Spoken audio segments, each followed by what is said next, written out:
కూడా. ఇదైతే hi friends మీరు చూస్తున్నారు కదా, ఈ పైకి అయితే తీసుకొస్తారనమాట ఆ దేవరని. అయితే మొత్తం ఇదైతే పెద్ద కొండ అనమాట.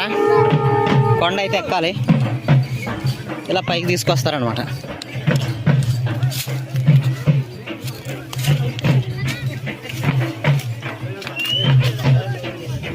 ఇలా వస్తారనమాట.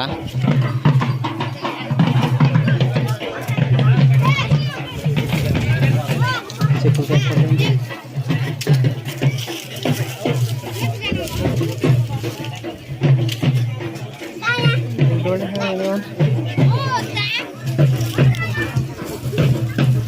చెప్పులు తెక్కకూడదా?